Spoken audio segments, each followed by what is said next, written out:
Hello dear students, welcome back to my channel physics SPC. Moving charges and magnetism का एक question. A proton and alpha particle both enter a region of uniform magnetic field, मतलब constant magnetic field, moving right angles to the magnetic field. Radius of circular orbits for both particle equal, radius equal है both particle, and kinetic energy acquired by proton 1 million electron volt, energy acquired by the alpha particle will be. तो देखो, इधर proton है और इधर alpha particle है। ठीक, proton जो होता है इस पर चार्ज होता है Q बराबर E, इस पर अल्फा पार्टिकल पे जो चार्ज होता है वो 2E। ये हीलियम का न्यूक्लियस होता है, 2E चार्ज। इसका जो मास होता है अल्फा प्रोटॉन का MP मान लेता हूँ, अल्फा पार्टिकल का जो मास होता है वो 4 टाइम्स ऑफ MP। ये न्यूक्लियस ऑफ हीलियम होता है 2He4, है ना। इसमें से 2 इलेक्ट्रॉन निकल जाते हैं, तब जो हीलियम का न्यूक्लियस उसे बोलते हैं। ठीक है, अल्फा पार्टिकल हीलियम का न्यूक्लियस है, हीलियम एटम मत कहना, ठीक है। MP और ये 4 MP।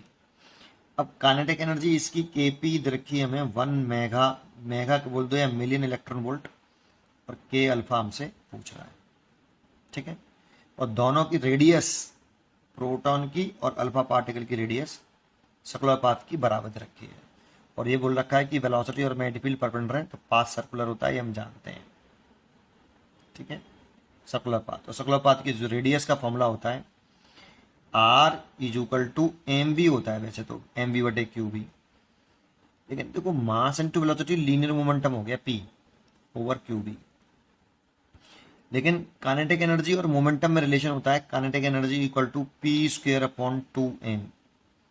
ये न्यूटन लॉ में पढ़ा होता है, ये कैसे आया भी बता दूंगा। P बराबर लिख सकते हो 2m के रूट के अंदर, तो रेडियस का फॉर्मूला आ जाएगा रूट के अंदर 2 mass kinetic energy over charge into magnetic field, ये फॉर्मूला लिख सकते हो। अब जिसको ये नहीं आता वो थोड़ी तक इसको सुन लो।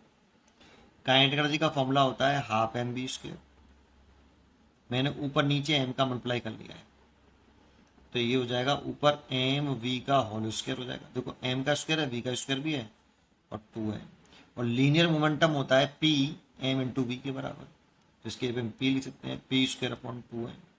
तो काइनेटिक एनर्जी का फॉर्मूला आ गया p स्क्वायर अपॉन 2 है। तो यहाँ से p निकालें, इसका मल्टीप्लाई करें, रूट ले लें, तो रेडियस का फॉर्मूला ये लगाएंगे। तो प्रोटॉन की रेडियस लिखो, तो रूट के अंदर सारा कुछ प्रोटॉन की लिख रहे हैं, 2 mass of proton, kinetic energy of proton, charge of proton E, और मैग्नेटिक फील्ड तो दोनों के लिए कांस्टेंट है, इक्वल टू रूट के अंदर 2 mass of alpha particle, kinetic energy of alpha particle over charge of alpha particle और magnetic field. तो EB से तो EB कट गया, बोथ साइड का अगर मैं स्क्वायर कर दूं तो 2 MP KP, बोथ साइड का स्क्वायर कर लिया। इधर भी करें तो ये 2m alpha K alpha over 4 हो जाएगा नीचे, इसका भी ध्यान रखो, बोथ साइड का स्क्वायर करें 2 है नीचे, बोथ साइड का स्क्वायर करें तो नीचे 4 हो जाएगा, 2 से 2 कैंसिल हो गया, MP MP हो गया, KP KP हो गया, m अल्फा होता है 4MP, K अल्फा ओवर कितना 4, 4 से 4 कैंसिल हो गया, M से MP कट गया, तो K alpha is equal to आ गया KP। मतलब अल्फा पार्टिकल की काइनेटिक एनर्जी और प्रोटॉन की काइनेटिक एनर्जी इक्वल होगी, और अल्फा पार्टिकल काइनेटिक एनर्जी रखी है प्रोटॉन की 1, तो अल्फा पार्टिकल की जो काइनेटिक एनर्जी होगी 1 मिलियन इलेक्ट्रॉन वोल्ट ही होगी। इसीलिए a choice is correct, 1 million electron volt. पढ़ते रहिए और खुश रहिए।